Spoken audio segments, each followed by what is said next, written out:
All right, shalom, shalom. It's Brother Kazak Magun from DOSD, Defenders of Sound Doctrine. And first and foremost, I want to give all honor and glory to the Most High Yahweh, by Hashem Yahushua. And this is gonna be a quick lesson, relatively quick. Wasn't really trying to make it too long, but we just gonna go into it. We going in on the spirit of the law. You know, so hey, we gonna start off with the book of Romans, chapter 7, verse 6. It says, "But now we are delivered from the law." So wait, a Christian they read that first sentence of that precept and be like, wait, that say we delivered from the law. So that means we don't got to keep the law no more. The law don't have no dominion over us.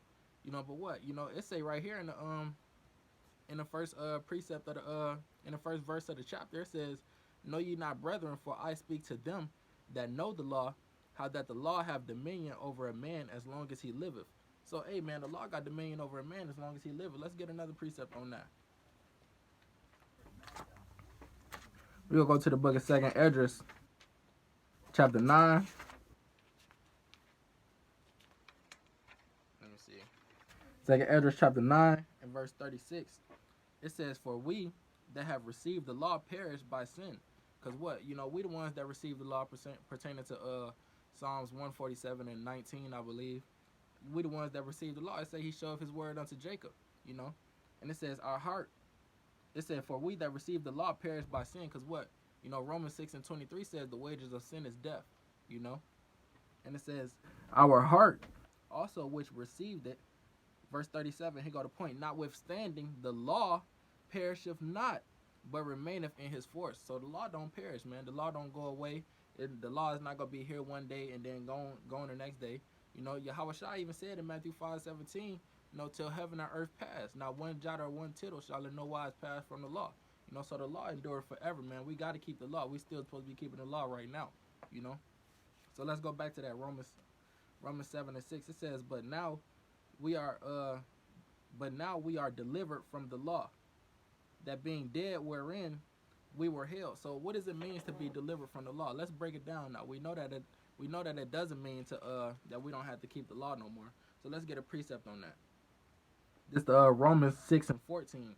It says, "For sin shall not have dominion over you, for ye are not under the law, but under grace."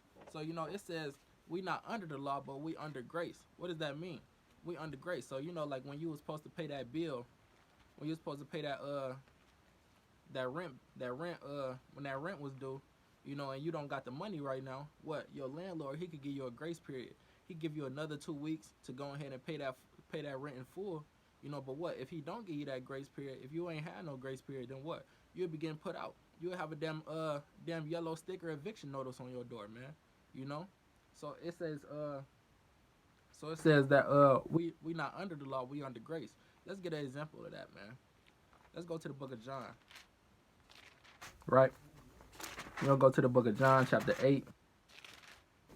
Just to break this part down to this verse. And then we're gonna get into the spirit of the law. This is the book of John, chapter 8, and verse 3. It says, "And the scribes and Pharisees brought unto him a woman taken in adultery.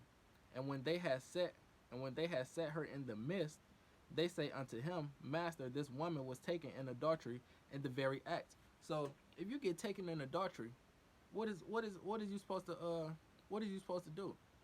What is supposed to happen to you? Let's go to that. Let's go to the book of Leviticus, chapter 20 and verse 10.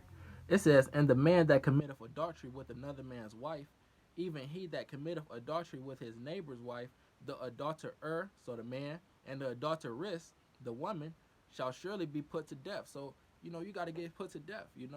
If you get caught committing adultery, you got to get put to death. That's what the law was back then. That was the law.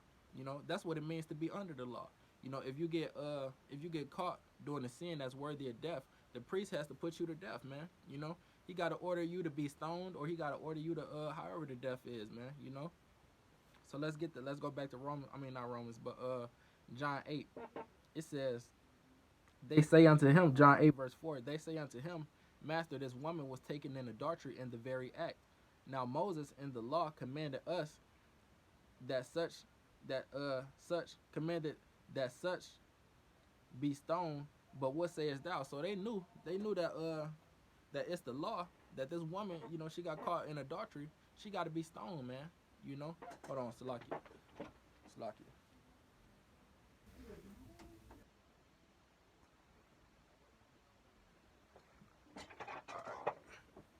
But it says that so it was in the law that if you get caught committing adultery, you got to be stoned, man.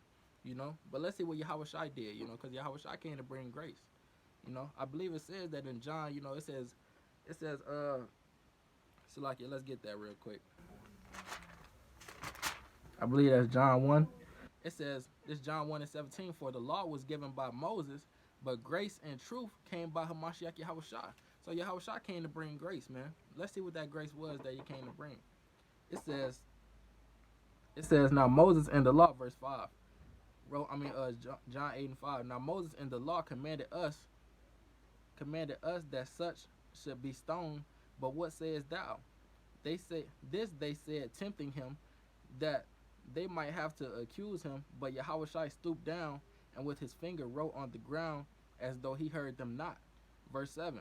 So when they continued asking him, he lifted up himself and said unto them, he that is without sin among you, let him first cast a stone at her. So he said, whichever one of y'all that ain't got no sin, you can go ahead and stone her. If you ain't got no sin, if you out here, your garment's white as snow, speaking spiritually, you ain't got no sin, you ain't got no blemishes on your garment, then what? Go ahead and cast that stone at her. But what? All them brothers had sin on them, so they couldn't. Verse 8, it says, and again he stooped down and wrote on the ground, and they which heard it, being convicted by their own conscience, went out one by one, beginning at the eldest even unto the last. And Yahweh Shai was left alone, and the woman standing in the midst. Verse 10, when Yahweh Shai had lifted up himself and saw none but the woman, he said unto her, woman, where are those thine accusers? So he said, where are the brothers that was accusing you of adultery going? Where they go to? Where are the brothers that wanted to get you stoned at? It says, have no man condemned thee?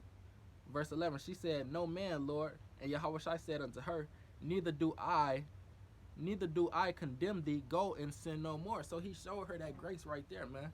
He said, what? Go and sin no more. But what, in the old days, like in the time when Moses was walking, or in the time of kings, or in the time of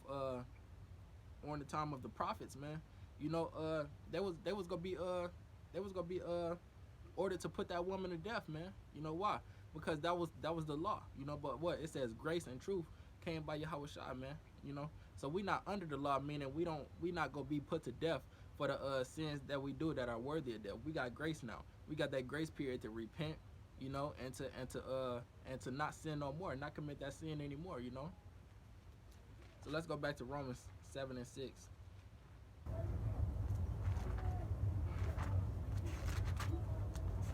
Romans chapter 7 verse 6. It says, but now we are delivered from the law, that being dead wherein we were held, that we should serve in newness of spirit. So now we got to serve the law in newness of spirit and not in the oldness of the letter. So what? How do you serve the law in oldness of the letter? You just keeping the law robotically. You just damn near a damn robot doing the law. You just say like you let me think of an example. Let's just stay with adultery, Say like you had the your brother came around with his wife, y'all at a party, and she came in this skin tight dress or whatever, and you looking at her and you just basically undressing her with your head like, damn, she look kind of good tonight, man. Like I know that's my brother's wife, but damn, she look kind of fire. Like I'll do some things to her. You can't be doing, but you'll never do the things there because you know that's adultery, and the Lord will put you to death for that. But what? You thinking in your mind, like, damn, I'll do some things to her, but what? You keeping the law robotically, knowing that adultery is a sin, so you not go that far as to sleep with her. But what? You thinking in your mind about you sleeping with her. You thinking in your mind about the positions you will put her in, what you will do to her, what you will have her do to you, And then you damn near, you going home and you damn near finna finna do some things to yourself, thinking about her in your mind, man. You know, brothers grab that lotion bottle and all that and get to going to work on themselves. You know, which is off. That's off as hell, thinking about your brother wife especially. You know, you shouldn't be doing none of that. But what, you know, it says, the point that I want to get at, it says that we should serve in newness of spirit. So how do we serve the law in newness of spirit, man? Let's go to John. Let's go back to John real quick. John 4:24. It says, the Most High is a spirit, and they that worship him must worship him in spirit and in truth. So we gotta worship the Most High in spirit and in truth, man. What is the truth? Let's get that real quick, man. Let's go to the classic. Gotta go to the classic. Gotta break it down precept upon precept, man. Line upon line. This is the book of Psalms, chapter 119, verse 142. It says, thy righteousness is an everlasting righteousness, and thy law is the truth. So the law is the truth. So we got to serve the Most High in spirit and in truth. Meaning what? We got to keep the law. We got to serve him by keeping the law with our spirit, man. You know, and let's get an example of that. Let's get an example of how Yahweh Shah showed us how we got to keep the spirit of the law. Keep the law with spirit, as I want to say, you know. This is the book of Matthew, chapter 5, verse 27. It says, ye have heard that it was said by them of old time, thou shalt not commit adultery. So, you know, we're going to stay with that same example, because that's the example that Yahweh Shai gave us, you know. It says, but I say unto you, that whosoever looketh on a woman to lust after her, have committed adultery with her already in his heart. So you looking at your homie wife, and you lusting after her. You thinking like, damn, she look kind of good. You know, that thing looking kind of fat, you know.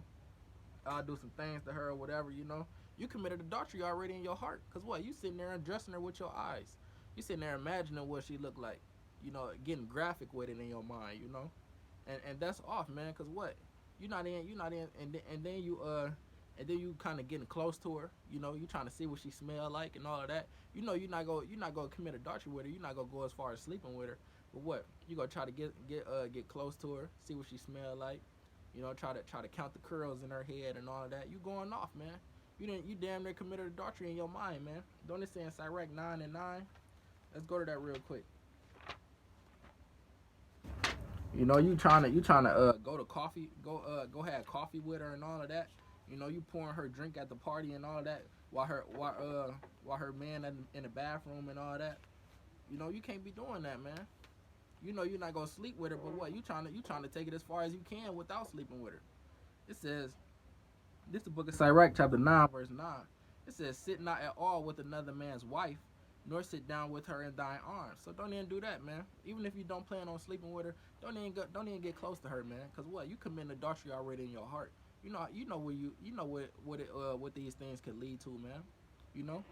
It says, and spend not thy money with her at the wine, lest thine heart incline unto her, and so through thy desire thou shalt fall into destruction. So you know, hey, it says through your desire you go fall into destruction, man.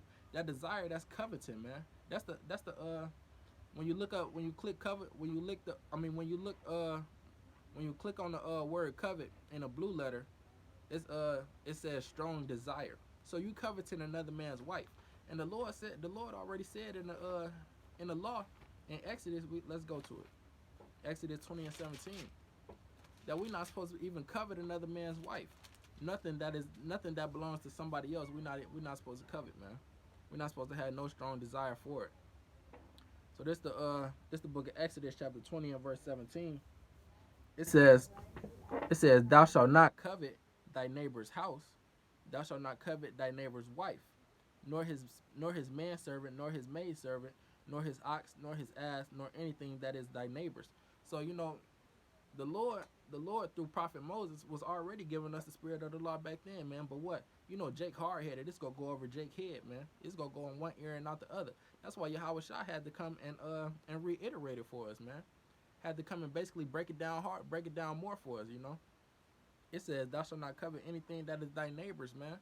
So what? You see Ralph got them bands. He steady posting them bands up to his ear on Facebook. He going off.